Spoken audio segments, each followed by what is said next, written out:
Okay, good afternoon. So we've got Evie and Eliyan following on from our videos earlier in the month. We've got Evie and Eliyan, who are both elite level netball, both with Wasps Hub and the Wasps training group.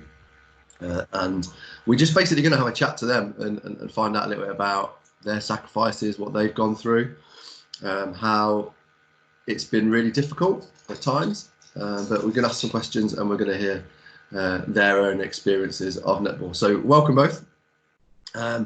So to either one of you, when did you first start netball? When did netball first start to become exciting for you? So for me, I started playing when I was in like year 3, and it was just like a little throw around. And then we had like little competitive matches like through the prep school. And then I started playing more competitively, I think, in year 7 when I joined Henley, which is the netball club I still play for now. Yeah, that's about the same for me. Like, I didn't start playing until I was in year 5. And when I originally started, I was no good at it. I went like it's like better in year 7. So. Nice. And do you think, what was the motives behind why did you choose netball? Why not soccer or gymnastics or dance? What netball? What excited you about netball? I tried like loads of sports when I was younger. So like in year 2 and year 3, like I was doing like everything, like gymnastics, swimming, everything like that. And I still did it. I did swimming till about like year 5, and then found out that I hated it. Like I could not stand it. So I just loved netball because like the ball sport, and yeah, I just loved it because I've been playing it for so much longer than I've been doing anything else. And then I ended up like dropping like the other sports that I was doing like outside of school for netball. Well, we might come back to that. Evie? I think maybe just because like obviously I started playing in the prep school in games lessons. We played it like every week. And like all the other sports, like Eliyan, I'd done swimming and gymnastics and like football, but I'd never been any good at any of those either. And then it was like netball, which I was kind of like okay at, I guess. But I don't know, I just enjoyed it. Yeah. Who was your motivators behind you staying with netball?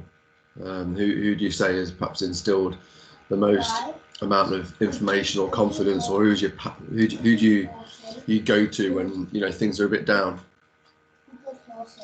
I think when I started playing more competitively, my first coach, Berta, she was like incredibly inspirational, like motivational for me to carry on playing. Like I think the team as well, because even I've been in the same netball team since like year 4. So I think like the team, we've been around each other, like we're all very motivational towards each other. And like I've always loved the sport, and then being like around people who love it as well, I think that was really encouraging. Do you think that I'll let Evie answer in a minute, but do you think that because you've known each other for so long, has that had an impact on each other's motivations, or are you each other's coaches? Oh, definitely. Like, because even I've been through like all the stages together, like every trial and everything like that. I feel like that just makes you feel more comfortable because you're not like around people like you have no idea. Do you know what I mean? And yeah, I think that definitely makes a difference. Yeah. Is there any sort of, with your coaches, perhaps direct this to Evie, is there any of your coaches that have perhaps taught you really key attributes about yourself or about to stay with netball? So I definitely think my first coach I ever had was like a big influencer in this, because she was a coach at Copswood Netball Club, but she also took the Saturday sports at school. So like even though I wasn't making the teams or anything, she still convinced me that I had potential and like signed me up for the club. And I guess she just taught me like resilience and like believing in yourself and just like carrying on with it, just like doing the best you can, I guess. Do you think that resilience is key to whether it's netball or anything, athletics? Yeah, definitely. Is that a key attribute that you'd say you certainly hold quite highly in your characteristics set? Yeah, definitely. Like just the drive to carry on with it and just like do it to the best standard you can, like no matter what it may be. I'd say definitely. Oh, yeah. Would you say, Eliyan, similar sort of thing to you? Yeah. Oh yeah, 100%. Because I think like no matter what sport you're doing, like rejection is always going to be a part of that. I know personally that I've been rejected from trials when I was younger. So I think like being resilient and like continuing to train and continuing to go to the trials, like it's definitely important, especially if you want to make it to like a high level. Like it's very competitive. Yeah, I guess that you know, like anything in sport, it's such a, you know, there's a fine margin between, you know, playing recreationally and actually ended up making a living and being professional. What through both of those, what's your passions? Why do you love it? What's your get up in the morning when it's, you know, when you're tired and it might be cold, and even though you know you might have to go into a damp, dreary sports hall to train, you know, what's your passions behind it? I really like the competitiveness about it. I think with my family as well, like we're all quite sporty, so like I've like been raised in that kind of environment, and I just love like the physical aspect of it as well. So like the agility, but mixed with like the skills and the techniques that you need to have, especially for my position. I think like the scoring goals and everything like that. Like yeah. I think for me it would be like so obviously the people I've met at netball and like all the friendships I've made there, like, and we always have a laugh, so Yeah, I think it's just good fun. Yeah, it's, you know, it's what you've got to the stage now where you've all both had to work really, really hard, you know, to be recognised as elite, and you know, there's a point where obviously you were not elite, so I'm interested to sort of find out, you know, what sacrifice you made, and we'll perhaps come to that a little bit later. And who are your role models? You know, everyone has role models for different walks of life, either in business or life, some with sport. Well, who are yours? Eliyan? Oh, my role model in netball especially is Maria Falau. She's the New Zealand, she's just retired now, but she was the New Zealand goal attack, and she's literally like known as like the world's best shooter. Like her accuracy and like the confidence she has and everything, and the way that like no matter how intense the match is, so like at the Netball World Cup, in the final and everything like that, like no matter how intense it is, like she still manages to remain like calm and collected and still have like a 100% accuracy. Yeah. And is that the similar position that you play as well? Yeah, because I play a goal attack position as well. So I aspire to be like how she is, like the way that she acts on court and everything like that. Like I think it's very good. Evie, who would you say you go into role model for you? I'd say like my biggest inspiration sporting wise is Jade Clark. And she was like the first England netball player that I'd ever really come across, because she came to one of our club training sessions once. And like I was kind of inspired by her own story of like, because she's the most capped player now, so like I've been like inspired by her story of like the knockbacks and like the disappointment she's faced throughout the years, and like how she's got to where she is now. Yeah, I think the role models are really, really vital, certainly when you know, young aspiring athletes, because it gives you that aspiration to look up to. I think sometimes it can be quite daunting though, can't it? You know, if you take both of your role models, they're completely elite. Would you say that you really know them? You know, or is there certain attributes that you just like of them? Yeah. I think it's the attributes that you like of them, because you only see them on the court, like you don't see them outside, obviously. So I think for me personally as well, like it's the attributes that she presents herself on court in a certain way that I would like to be like. Yeah. So let's talk about training. So, you know, with anything, whether you want to be a doctor, dentist, you know, an athlete, you know, lawyer, prime minister of whatever country, you've got to make some sacrifice, and training for you girls is huge. So just talk me through. So let's just go through. We'll start with Evie. So talk me through your, you know, your first bit of the week in terms of training. So like during the week, like depending on like where we are in the season, we could have like 4 or 5 court sessions a week, and then I'll also try to do like 3 to 4 gym sessions as well, depending on the workload I have. So in these gym sessions, I'll try to do 2 weights and like 2 conditioning, and then like some core as well, mainly. Yeah. Eliyan? Mine's like exactly the same as you do. Yeah. And how do you fit in? So obviously you know, you've got to talk about the conflict and pressures between playing club, playing school, playing, you know, academy hub as well. So how does that all fit in? How do each of the groups work? I think younger down, so when we were in about year 10 and 11, it was quite overwhelming with all the different commitments, like all the different matches and trainings we had. But I think now just like making sure that you're organized, so like prioritizing certain work. So say if I have like an exam the next day or something, and that training session isn't exactly like completely necessary, you have to like I'd like miss the training session to make sure that I spend time revising, because academics for me are just as important as sport. Yeah, yeah, and that is an issue, isn't it? You know, balancing that time. You know, athletes, you as athletes have a huge amount of expectation on you as an athlete, but then also you must maintain that balance of academic study as well. Has that been difficult? Yeah. I'd say at times, definitely. Yeah, and is there certain, you know, let's look to the future, and if we're trying to help someone who's in your position now, what certain things have you done to help manage that time? So like Eliyan said, staying organised, and then like it'll be hard sometimes, but you'll have to like choose between things to do. So there might be like your friends have asked you to do something, but you've got to play a match, or you know you can't because you've got to revise, and then you've got a match the next day, so you can't like do the work then, if that makes sense. It's just kind of like being sensible about it as well, but then also like enjoying it, if that makes sense. Yeah, similar to you, Eliyan. Yeah, I think like schedules as well are like writing out what all the things you have to do, instead of just letting it build up in like in your mind, just like writing out all the tasks you need to do. I think for me that just makes it easier to like deal with, because now I can like visually see how much I need to do and like what training I have that week and stuff like that. And I guess that using that transferable skill from your sport and how busy you are into this period now of uncertainty, where we're at home and we're trying to learn remotely, having that schedule and having that experience of being under pressure because you've got lots of things coming in from a computer, I guess has been of a benefit. Yeah. Okay, so you touched on at the start that you've played netball for an incredible long time in school.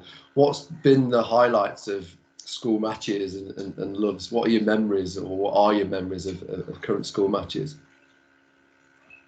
I think in year 5 or year 6, like our first like big tournament was going to the IAPS, and I remember like us all being absolutely terrified because we were never like extremely competitive.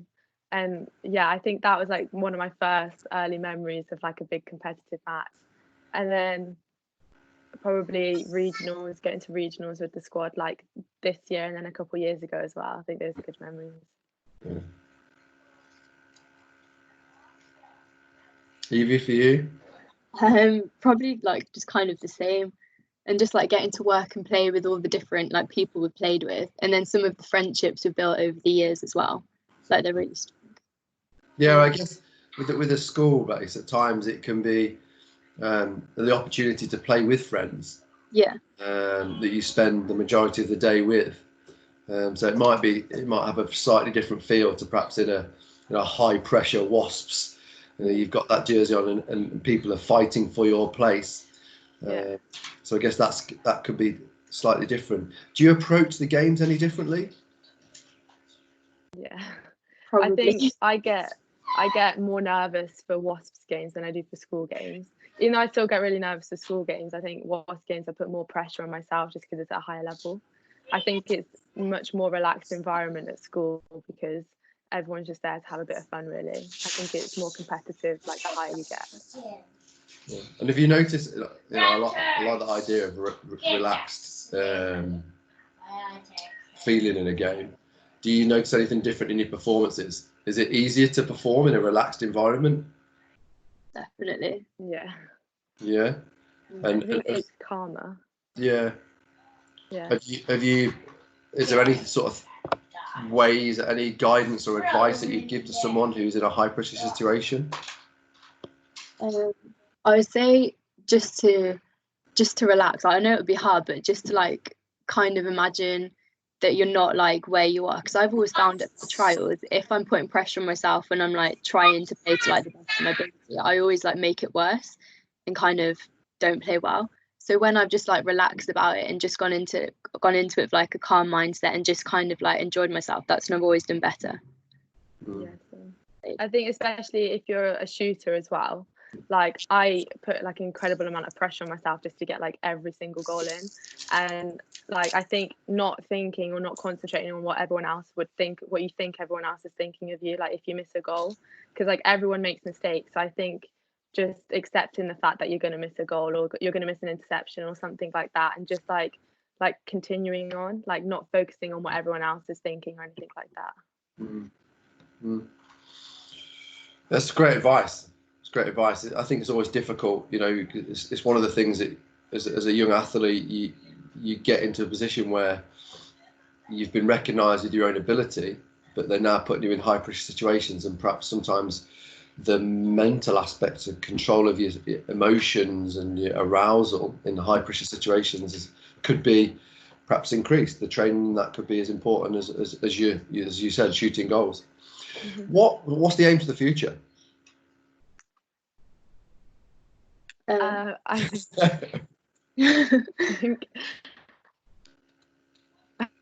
think at this level, and then maybe get into like the Super League, like actual. So at the moment we're under 17, so I'd have to go to like under 19 and then under 21, and then getting there, I think, as well as like maintaining academics, because I want to pursue an academic career as well.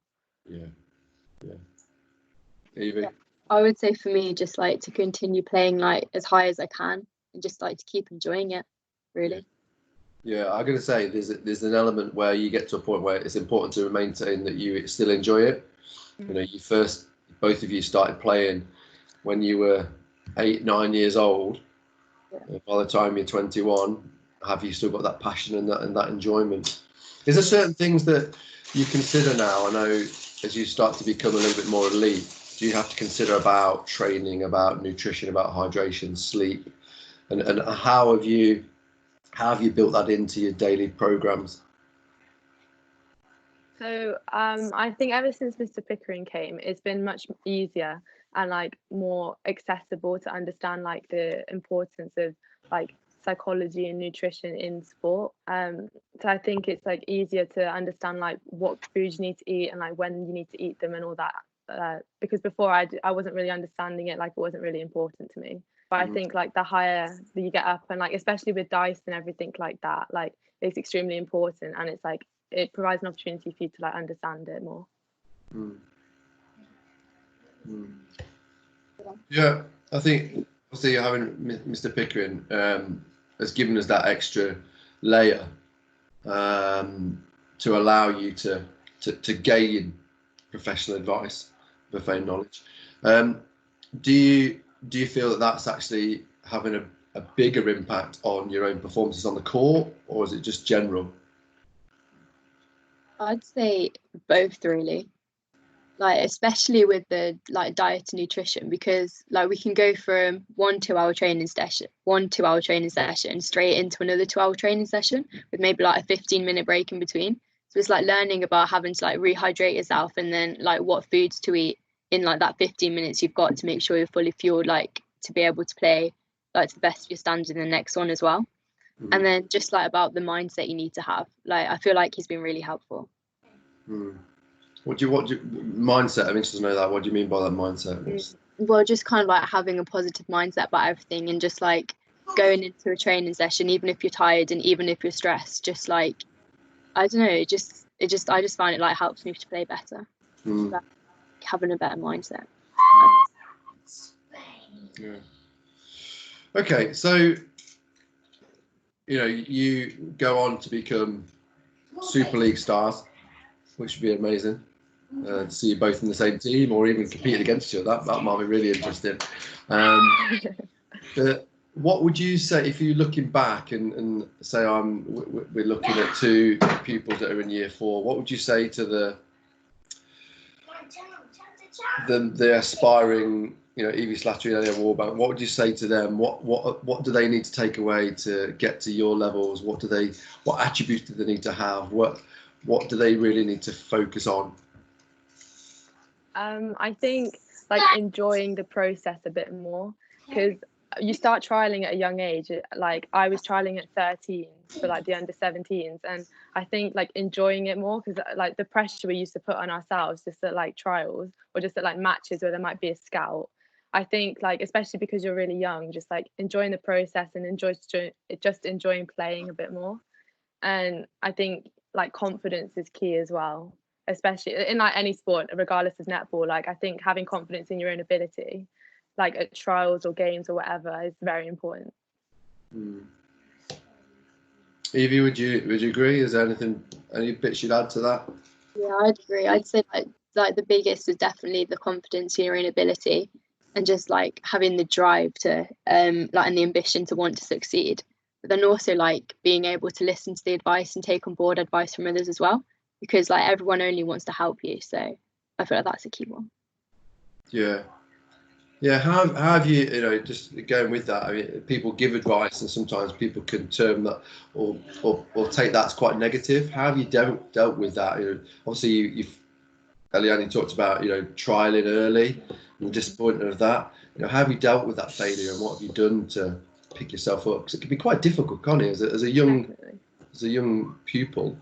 Well, I think especially when you're like 13 and you're not getting selected, I think you have to put it into perspective a bit, because you're 13 trialing for under 17. Like it's an amazing achievement to be like nominated to trial in the first place. I think understanding that like you're at a good ability, and then you need to like recognize what you need to work on to make it better next time, and not giving up. Like I know it's easier said than done, but not like persevering with like your netball and like working on what needs to be worked on, like the skills and everything like that. Yeah, I'd agree with Eliyan, and just saying like using the advice and just like using it to your advantage and just working on what you can and like just trying again, really. Yeah, I massively agree. I think this is great words and a piece of advice. Final question for me, really, just to conclude the chat. Obviously, we've got loads of pupils, students, big, tall, small, all over the country, at home during this period. Some aspiring athletes, some aspiring netballers, wide range of athletic ability. What would you say, what are your real nuggets of advice to them about how to stay motivated and stay fit? What should they be doing? What, obviously, you girls missed the opportunity to completely finish the season for netball. What would you say to those students at home now, maybe tuning in to watch this? I think like England Netball, like their website and their like social media pages and stuff, they always put like little daily challenges that you can do. I think like ball skills and stuff like that, like they're quite fun to do, and they're like they don't take much time. I think that will keep you motivated like throughout this period as well, especially because you can't be around each other, so you can't like train together. And something that Evie and I started doing at the start of this was like FaceTiming each other and doing workouts like that, like FaceTiming your friends and like working out like that. I think that's a good way to like stay in touch with everyone but still keep like fit. Yeah. Well, look, thanks massively for giving of your time. I really appreciate it, and as I said, we appreciate your efforts.